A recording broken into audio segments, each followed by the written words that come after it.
Extreme danger. If they come through here, they're gonna kill you, I promise you. Huge risk. Watch out. And intense pressure. Ordinary men. Come on! Extraordinary jobs. Oh, man. Yeah, det gives me a long jump. This week, the men who risk their lives to keep America fully powered. You have to be a thinking machine continuously, and the penalty for failure is high. And if you lose focus is when you die, or you kill someone else. That's just the way it is. These men fly dangerously close to some of the world's deadliest power lines. Sometimes it's 6 inches away, and if he hits at the tail, you're done. You're going to the dirt at a high rate of speed. With electricity surging all around them, the slightest mistake could prove fatal. Our safety books have been written in blood. They have been written in blood because somebody has died. And now the team are daring to take on work so hazardous, it's never been attempted before. What you waiting on? Catch it! The guys' lives are in jeopardy, without any exaggeration to say that. Everybody's got to be on their game.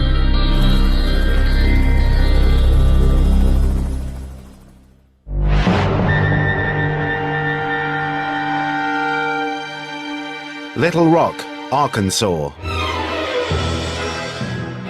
Situated in the south of the United States, the power lines running through this region are some of the vital main arteries in America's electricity network.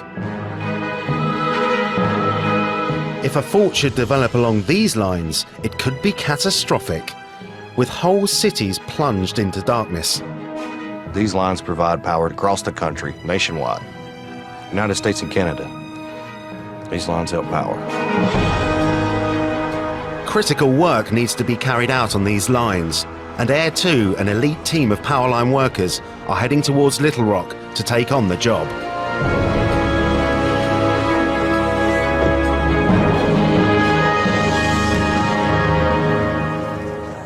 We will be working in close proximity to the conductors, and they are energized. The induction current can and will kill you. The lines are so crucial in keeping America powered that turning them off is avoided at all costs.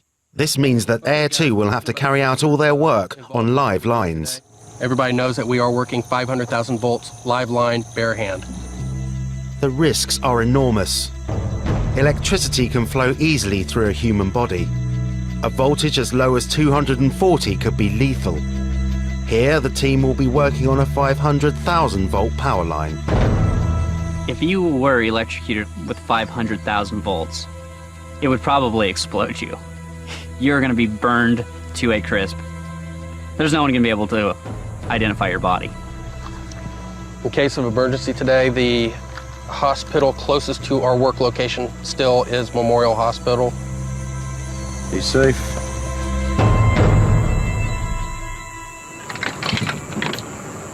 The first task for the team is to replace the spacers, the metal brackets which stop the wires from rubbing together in the wind and wearing out.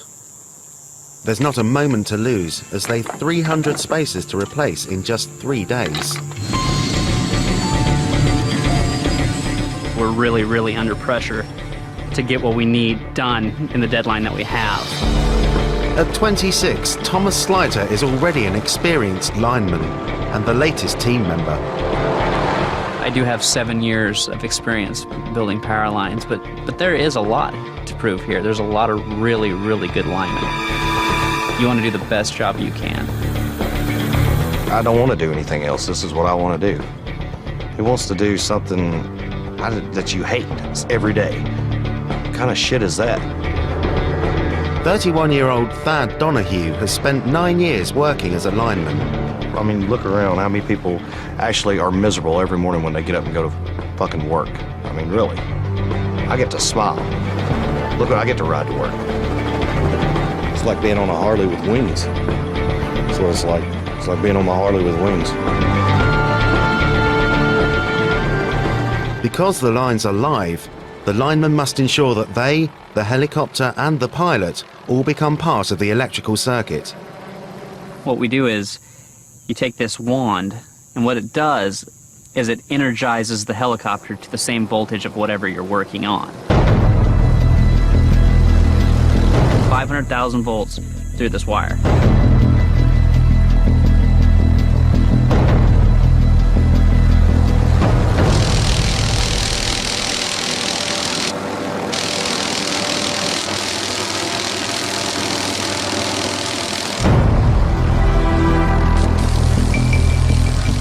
My heart was bumping on the first one, you know. You draw a huge arc. It's monstrous and it's so loud. It's just great, and I love it. With 500,000 volts surging out of the wand and onto the helicopter, it's vital the linemen wear a protective suit so the current flows around them, not through them. What it's made out of is 75% flame retardant material and 25% stainless steel material. And what this does, it actually allows the electricity to flow over us. Even with the suit, it's still super, super uncomfortable. It feels like ants biting you. These are hot gloves, and you'll notice they're really long. And what that is they'll go up on your body to help make the connection, because everything has to be connected on this suit. My gloves touch my jacket touch my pants touch the helicopter. Everything's one, and that's how it all works. And if everything's right, then we don't get shocked too awfully bad. The wand channels the electricity, bringing the crew and the helicopter to 500,000 volts. Now, without the risk of a massive electric shock, it's safe to attach the clamp. And this keeps the helicopter energized to whatever voltage we're working on. Then I start my work.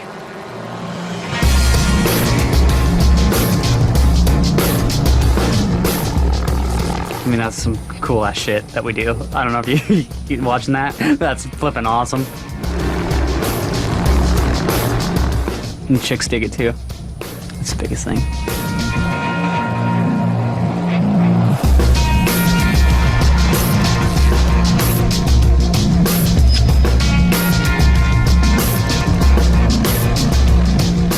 Replacing the spacers is intense and tiring work. My arms were getting so weak, my muscles are I couldn't do no more. I was getting to where I could barely hold up the gun to take the other ones off. I was having to hold with two hands up there. Despite working flat out, it's proving difficult for the team to keep on schedule. We got very little time to do it in, and it's really put us on the spot. The power company wants us to get this done. After the break, work is put on hold as the team are called away on an emergency. A helicopter made contact with one of their power lines, and they do have wire down. 2 men died. It's not a good feeling. You know, this is a dangerous job.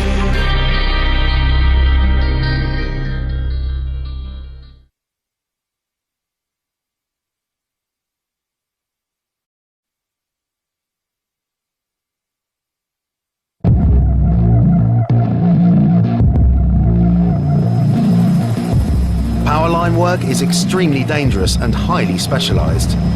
These power lines in Arkansas are some of the highest voltage and most deadly in the world, at a massive 500,000 volts. 500,000 volts, working with that, it's kind of like the Everest of what we do, really. I mean, everybody wants to work 500,000 hot. Air 2, a specialist team of power line workers, are carrying out critical maintenance work along these live lines. They have 3 days to replace 300 spacers, the metal brackets which stop the wires from rubbing together. It's the first day of the job, and the team are working non-stop to stay on schedule. The work's going great. The boys are all working strong. We're just plugging through it. One more load after one more load after one more load. Crucial to the job is British-born pilot Jono, who's been flying for 2 decades. When he started powerline work 9 years ago, he had to go against every basic instinct as a pilot. My initial reaction was, you've got to be fucking kidding. As helicopter pilots, we're trained from day one that power lines are the evil enemy, and to stay, the minimum recommended distance is 500 feet. And then you come and work here, and you get 3 feet to a power line. That's a fairly big difference from 500 feet. And that has a fair amount of appeal to me. I've never really been interested in the mundane. I mean, if you look at the tail, you're so close. I mean, it's, you know, sometimes it's 6 inches away, and that's, you know, pretty close, because if he hits at the tail, you're done. You're going to the dirt at a high rate of speed. So I don't look. I really don't need to look. There are unique rules to power line flying. If you violate those rules, you will, if not be dead, be very much at wishing that you were dead. You have to be a thinking machine continuously, and the penalty for failure is high. If you don't do your job 100%, and he doesn't do his job 100%, either one of the guys can kill each other.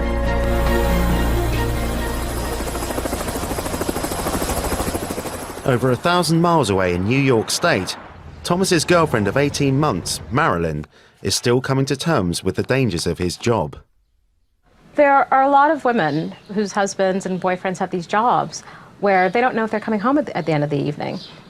And I've just never seen myself as the kind of person who could really sort of be that, who could be that strong, who could, worry that much. And in fact, one of the things that he does on a regular, every day, when he gets off the helicopter, he'll call me up, just even if it's for a 2-second conversation, I'm down on the ground, I'll talk to you later. So that way I can just, that's it, the day's over, he's back. There are just so many things that could happen. Because you're thinking, it's a little helicopter, and what if it gets caught up in the wire, and they're working on electrified towers all the time? So it's very scary. It isn't the kind of thing where you can say goodnight and just be like, oh, I'll talk to you tomorrow, because you don't really know if you're going to talk to him tomorrow.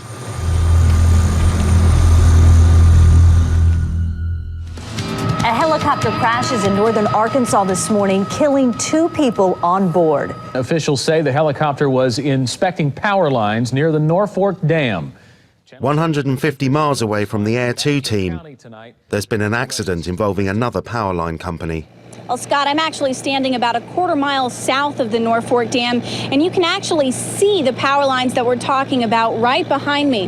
Now, these charred remains are all that's left of this 1965 Hughes helicopter, but one thing is for certain, they were flying very close to these power lines. As the team arrive for the second day of the spacer job, news of the disaster filters through. I don't know if we don't have any structure damage at this point. But We were just notified by Entergy, who we're working for as our customer, that they had a helicopter make contact with one of their power lines north of Little Rock. There were fatalities involved. The pilot and the passenger in the helicopter were killed.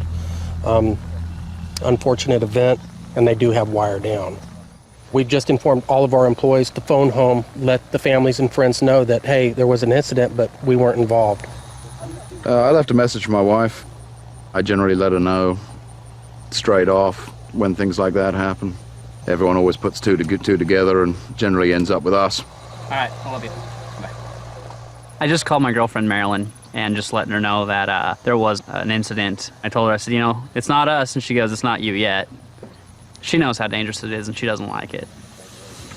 It's very disheartening when we hear of any fatality or anybody getting hurt. It's, it's sickening. With power down and needing to be restored immediately, the team put the spacer work on hold and launch into action.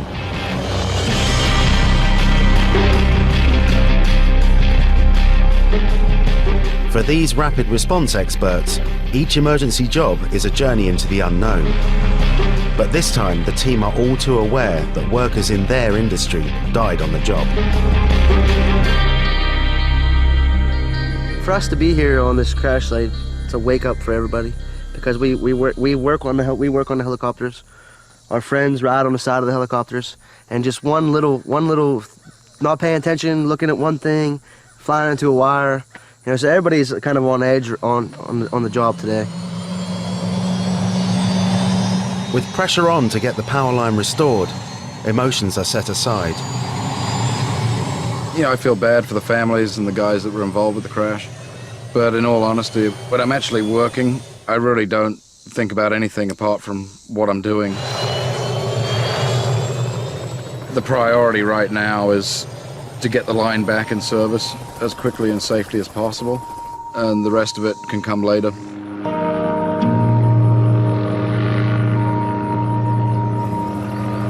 Jono's first task is to lift off the severed line. It's kind of a tricky job. I've got to try and fish the wire out with my long line with a grapple on the end, and an attempt not to damage the existing wire. Otherwise, we'll have to replace that as well. It's quite difficult to thread the little hook down there There's only about a 6-inch gap that I've got to try and get it into. I'm fairly high over the ground, and there's little reference while I'm doing this.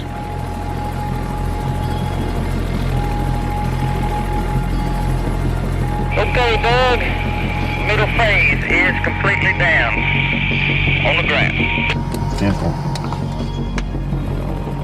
Having hooked off the old wire, Jono now has to concentrate on installing the new line. It's a hazardous and complex maneuver. He'll be dragging 2,000 feet of rope attached to the new power line across the canyon to be placed into position by a waiting ground crew. It's fairly tricky to fly sideways. I'm looking sideways out at where I've been. I'm looking where I'm trying to look around at where I'm going. My head's on a swivel pretty much most of the time. I have wires all around me. I have to constantly think about where I would go now if the engine quit. That's a constant thing. It's total concentration.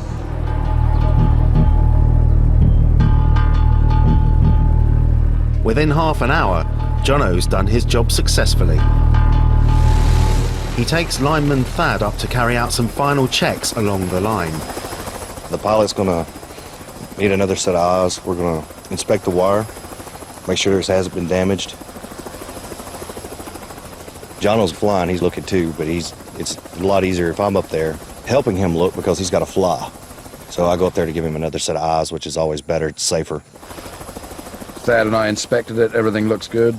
At the end of the day, we've got the power restored as quickly as possible and with minimal fuss. They was inspecting all. They were doing inspections for sure. The day has been a stark reminder for the team of how dangerous their job can be. And then it's still smoking right there, it's still on fire. So this must have been pretty recent right after that. Yeah. Well, what they said down there, a fisherman seen the helicopter go down, he called 911. That's how they got to it. It's still smoking in the background. Mm-hmm. With such high-risk work, the industry claims many lives. In America, over the past 5 years, a power line worker was electrocuted on average every 3 weeks. Yeah, it's gone. It's burned up. To me, it makes me nervous, makes me very edgy. 2 men died. It's not a good feeling. You know, this is a dangerous job. Without the helicopter, it's a dangerous job. You go to the helicopter and you just increased a lot. You know, our safety books, all the power company safety books have been written in blood. They have been written in blood because somebody has died.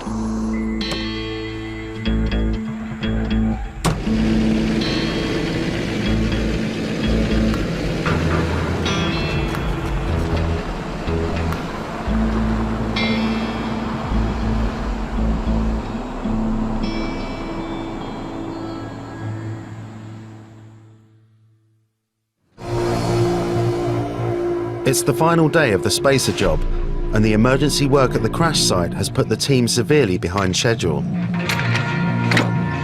There's still over 100 spacers to install. We're working flat out today, and we're going to kick ass. I've had to really get behind the guys and get this thing going. I'm hoping that we're going to do it. As fast as you can do it safely is what they want, and that's what we're going to do. They really want this stuff done. To make matters worse, temperatures are soaring. It's exactly like running a marathon in 100-degree heat. Actually, I would say it's like sprinting as fast as you can for 45 minutes in 100-degree heat. When you get off a helicopter, you're done. Your body just can't do it.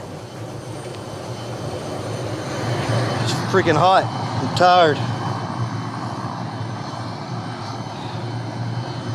My muscles are spasming. It's hot.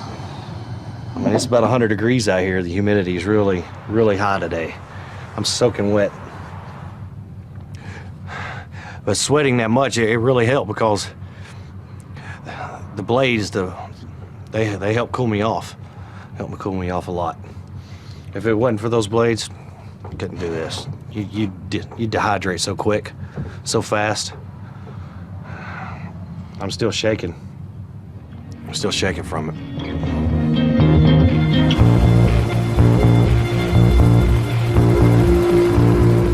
The extreme heat makes a hazardous job even riskier. It just takes a toll on your body, you know, mentally and physically. You know, when your body starts getting tired, your head starts to get tired. And you just have to stay just focused all day long. And if you lose focus is when you die or you kill someone else. That's just the way it is. It's exhausting. By the time it gets to about this time of the day, at the end of the day, 5 o'clock, I'm about done. You've really got to watch it when the fatigue sets in, because your decision-making goes downhill rapidly as the fatigue sets in, and you start not caring, and you've got to recognize that before it happens.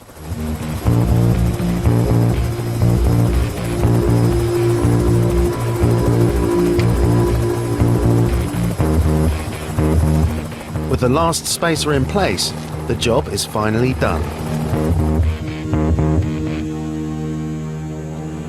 Fuck me, I'm knackered. We did manage to get the job done. Boys are magnificent as always. I just want to tell everybody thank you. You guys done a hell of a job. Most importantly, you did it safely. Let's get out of here. This Let's suit is go. starting to chafe. It may be exhausting and dangerous work, but for these guys it's worth it. The money they take home is over twice the national average. Get it, Doug! Damn it, Doug. Coming from all across the states, the team spend weeks at a time on the road, living out of motels. Away from their families, they have just each other for company. All the guys are actually great. You know, we have a fairly similar sense of humor, and we can banter back and forth. So that's always fun. He sucks. Yeah, he does suck. I win.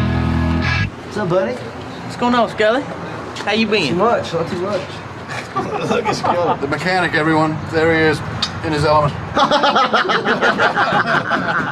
This is often how we spend our evenings here at the motel. We get beer at the end of the evening and hang out sometimes. You know, when there's time, when opportunity presents itself. You know, it helps with the, you know, shutting off the job a little bit. Because we very rarely talk about work. We talk about our lives other than work here, you know, unwind a little bit. This is your family. I mean, we spend more time with these guys per month than you do with your girlfriends, your children. So everyone relies on everyone. You have to have it. You need this kind of stuff. But we work these long days, 12, 14-hour days. And sometimes I work with them all day. I don't want to look at them anymore. I'm done with them. But there's other days that I want to hang out. I'm looking for a buddy to drink with. I look for a guy like Slyter to chase women, to take the fat nasty for me. take the friend to the... Give him another shot. It's really tough on relationships. It's, you know, one of the things that I said I would never do was have long distance relationships, because I just don't understand the point of them, because then are you really in a relationship if the person's not there? It's kind of like a weird thing. And, you know, and a lot of relationships suffer from that. So I think, you know, we've worked really hard at trying to maintain this relationship. And it demands a lot. You know, when he gets up in the morning, I'm like, make sure you eat, make sure you get enough sleep, because any little day off, and who knows what could happen. After the break, the team confront the job they most dread. A lethal mix of height, electricity, and water. Most people, when you tell them what we're doing, think we're insane. This is without a doubt the most dangerous thing that Air 2 performs.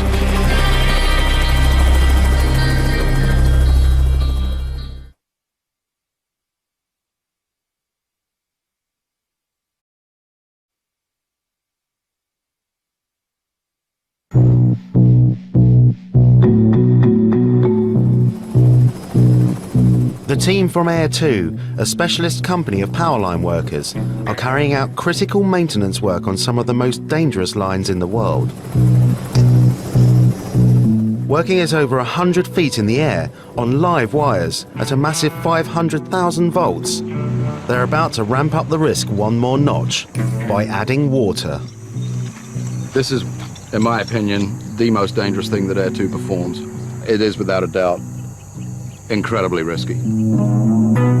There's a build-up of bird droppings on the V-shaped insulators. These contaminants can cause a major electrical fault and must be cleaned off. We are still on the Keogh to West Memphis 500 kV line. We tested everything in the tank, in the trailer, in the tank, on the helicopter, and coming out of the boom. Water tested good, we're ready to wash. For such high-risk work, Jono needs an experienced hand. When I first went up and washed my first structure, which was probably about 4 years ago, I was a little nervous. But you got to do what you've been trained to do and get her done. If you don't get a little scared, then you got problems. You're going to get hurt. We've modified the helicopter from its normal configuration to a wash rig configuration. It consists of a 3,500 horsepower high pressure pump. Under the belly is a 300-liter water tank. The tank will contain enough water to allow us to wash at full power for around 10 to 15 minutes. On the other side of the helicopter is an 18-foot insulated washing boom. It is extremely powerful. It'll clean paint off if it needs to. For this work, known as hot washing, it's vital that the water they use is completely pure. Should we ever get contaminated water in the water system, the consequences could be disastrous for us. It would immediately make that water conductive. On a 500 kV system, it will produce a fireball in the region of about 20 feet across.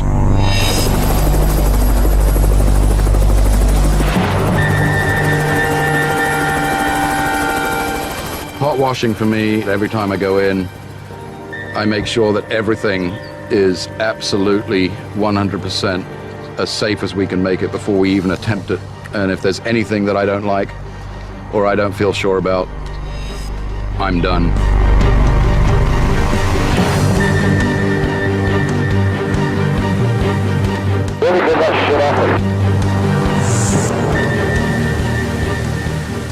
It is extremely counterintuitive to be spraying water on a power line. In fact, most people, when you tell them what we're doing, think we're insane. Most countries don't allow you to even put a power socket in a bathroom. And here we are spraying water at high pressure over the insulators of a 500,000 volt power line. Okay, this one we're going inside. Okay. For Jono and Charlie, absolute concentration is critical. The lineman and the pilot work incredibly closely. The lineman is constantly watching where the blades are and where the tail is. All the parts of the helicopter that the pilot can't see, the lineman will be having eyes on to keep us out of trouble. It puts a lot of strain on both of us when we do it, and you're constantly having to plan for the next potential emergency.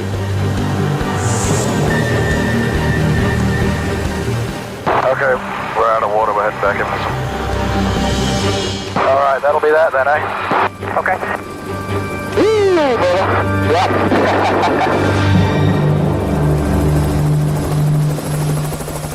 Mission accomplished for Jono and Charlie.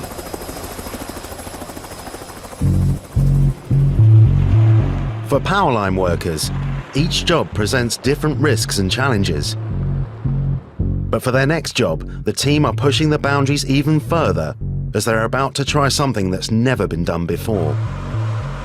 The job that he's going on next, he's told me very little.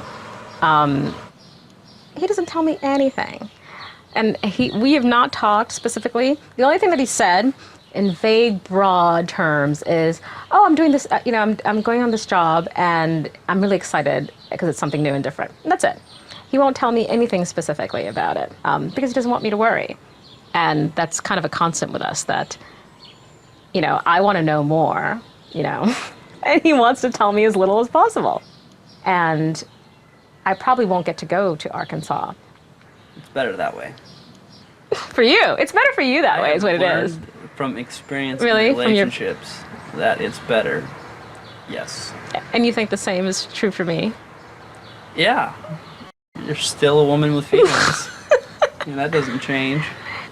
You don't want to know the I don't want to know. No, you don't, the everyday hazards or details or near misses or scares. You don't want to hear that. But you know I'll find out, because I always do. If you found out a quarter of the stuff that happens, there you go. You'd flip out.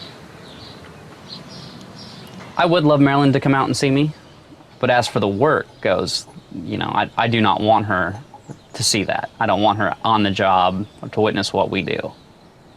It's just better that way. If she, it's just better if she doesn't see that, because it just saves a fight, saves a relationship is what it does.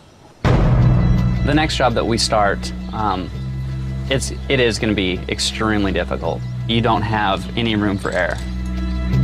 We're just going to have to get it done safely as possible, if it can be done safely. And if it can't be done safely, we're not going to do it. Air 2 are about to start their most hazardous job yet. The guys' lives are in jeopardy. Without any exaggeration to say that, all of them are in jeopardy underneath us while we're doing this. And when I was first told about it, I was really quite skeptical that we should even attempt it. And it may be that if we can't get it right during the practicing and we can't figure out a safe way to do it, that we won't do it at all. On a power line which is 161,000 volts, the old wooden cross arms need replacing with steel.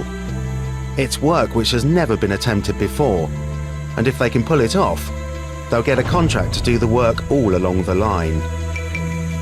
The work is so risky, the team must first practice on a de-energized line. Better watch out for the heat. It's extremely hot.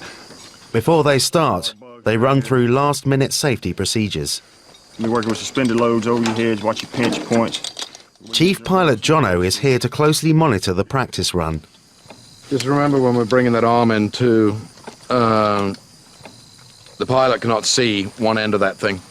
He's brought in one of Air 2's most experienced pilots, fellow Brit Paul Towell, to carry out the work. Super slow, guys. Yeah. Super slow. He's been flying for nearly 15 years, the last 18 months with Air 2. Don't spin it. Right. Otherwise it'll start to turn, and once it's turning, the momentum of that thing, you're not going to stop it. Roger. Be safe, gentlemen. They're working from the structure's wooden posts. When working live, if they get too close to the wires, the electrical current can jump to their bodies and travel down those posts, forming a circuit to the ground. The result? Instant and fatal electrocution. They absolutely cannot touch the lines. They can't actually come within several feet of the lines.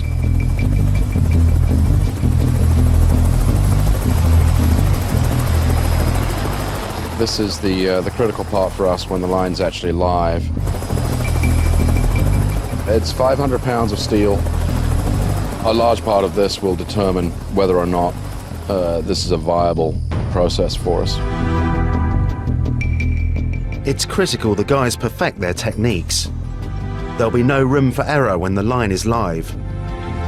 To keep a safe distance from the wire, the team must use non-conductive poles to carry out the work. They can't touch anything. They're doing it all from the end of sticks, all from the end of ropes. And that's where the real work is done. The real skill is involved in this work. The practice run is complete, and they've successfully attached the crossarm onto the structure. I think we got it. It's just going to take a couple to get into rhythm. We'll have a debrief when everyone's on the ground.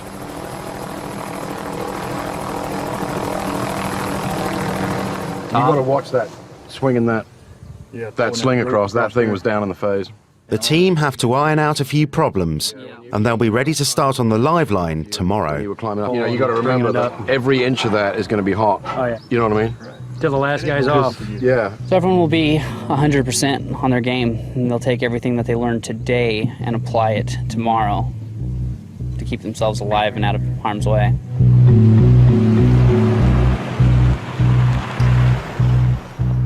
With the stakes so high, Thomas still won't allow girlfriend Marilyn to come and visit. Bye, baby. You know, the biggest thing is, if something were to happen to me, I don't want her there. I don't want any of my family there. And that's my decision to make. Whether it's selfish or not, it's still my decision. And I'm gonna stay strong on that. I'm pulling the man card out and I'm saying this is the way it is. And she respects that. She does. It's not that I'm being a jerk. It's not a fight between us. It's just something we've talked about, and it's the way I feel. And she respects that. It's D-Day for Air 2. They've practiced on a de-energized line, and now they'll be working on a live line with a massive 161,000 volts. A voltage as low as 240 can kill, so the risks are enormous.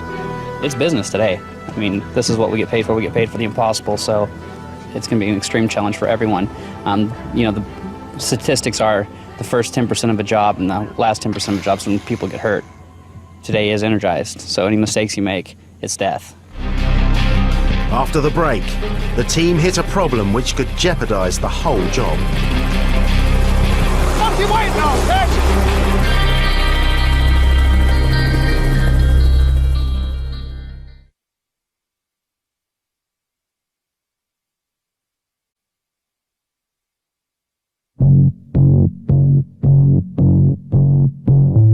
A team from specialist powerline company Air 2 are in Arkansas, about to attempt work which has never been done before. Our goal today is to get home safe, everybody. That's the big thing. We don't want anybody to get hurt today. Having practiced on a de-energized line, the team will now carry out the work on this high-voltage live line for the first time ever. The line is a massive 161,000 volts. As little as 240 is enough to kill. Going hot on this 161, just slow down, take your time. Watch every move you make and every move your partner makes and make sure it's the right move. Good head signals, please. Good hand signals. I'm just going to try and be as smooth and slow as I can. And everybody watch out for everybody. Let's get her done. The stakes are real high. There's no room for errors. If there's anything that anyone's doing that will jeopardize his job, I'll call it off. The old wooden crossarms need replacing with steel. Working from the wooden structures, if the linemen get too close to the live wires, the electricity could jump to their bodies, travel down the posts, and form a circuit to the ground, killing them instantly. If I get any closer than 4 feet to that wire, then it's gonna get me. And it'll knock the line out and kill me. It'll be a big boom and probably a fireball. Everybody's gotta be on their game.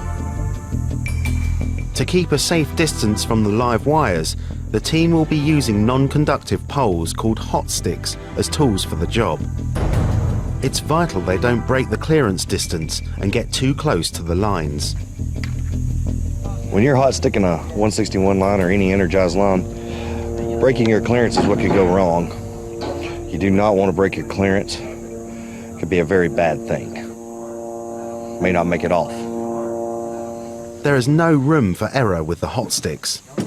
The work cannot start without checking that they're 100% non-conductive and safe. You know, this is a big deal for us. We have to make sure these things are going to work. Make sure there's no cracks in them that can hold the voltage that we want them to hold. If it gets up into the red, the needle gets to the red, the stick is no good. Every man's life depends on this stick testing.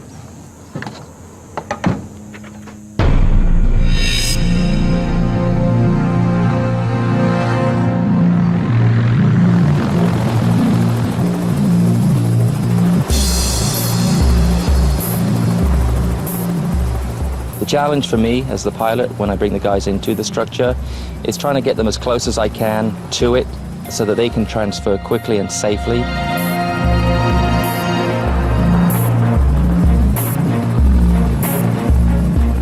Making sure I bring their equipment in as smoothly and precisely as I can, because there's not a lot of room for error. I don't want to be getting too close to that energized line. So everything basically just slows down that extra bit more. I've got to be smooth and as precise as I can. Communication is key in this job. I can't talk to the guys on the structure when I'm above it because they can't hear me. What we're doing is really quite precise, and the only way they can communicate is with their head signals and their hand signals. If they want me to go up, they'll nod, just quite frantically, and if they want me to go down, they'll just shake their head. And the key is for all of them to be doing the same thing. The new crossarm is 500 pounds of steel. and placing it safely into position is Paul's greatest challenge.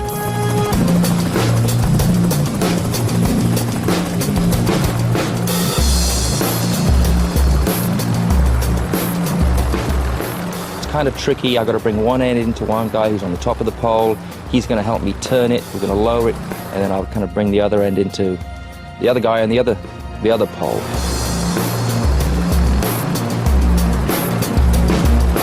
And we don't have anywhere to go. If anything was to cut loose or to break, we're there.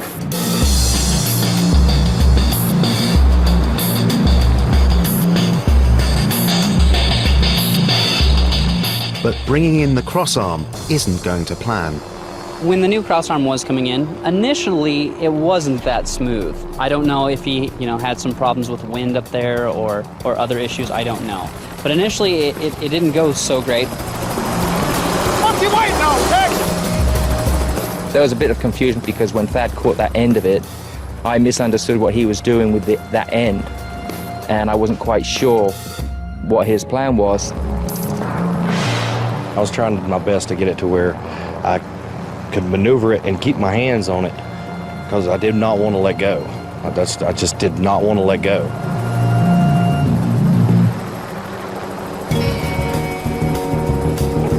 Paul's first attempt has failed, and the job can't continue if there's any confusion. You guys are doing different things sometimes. Are we? Yeah. So Thad, make sure I'll do whatever you do. All right. With procedures clarified, Paul tries again. Get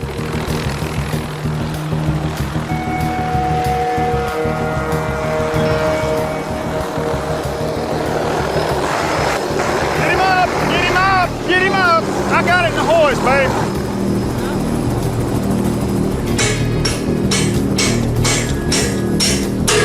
With the crossarm in place, the team can now focus on detaching the live power line from the old insulators.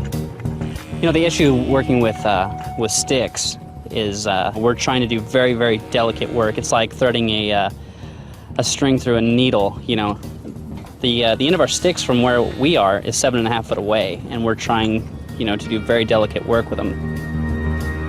At the end of the hot sticks is 161,000 volts. Yeah. It's crucial they don't breach their safe working distances at any time. They cannot afford a moment's loss of concentration.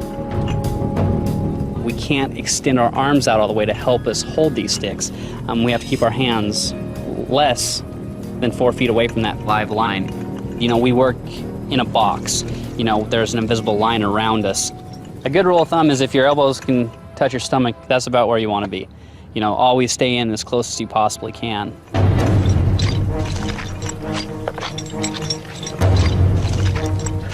After 2 hours of intense focus, the job is finally done.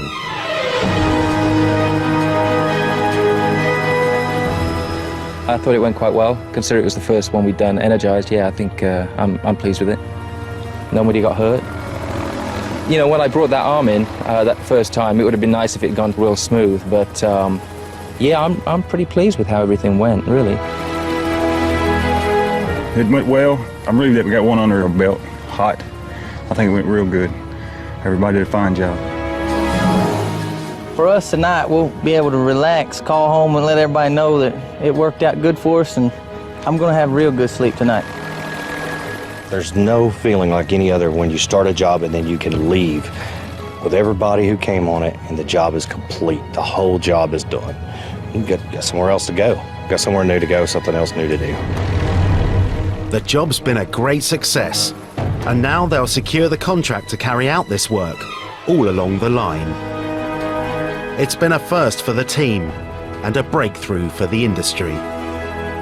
It's just incredibly cool that we're the first ones to do this, because we are going to be the guys that they call because they're going to say, how did you guys do that? And we're going to tell them, well, we tried this, this, this, and this, and it all didn't work, but this did, and this is how we did it. And I'm very, very proud to be a lineman. Extremely proud.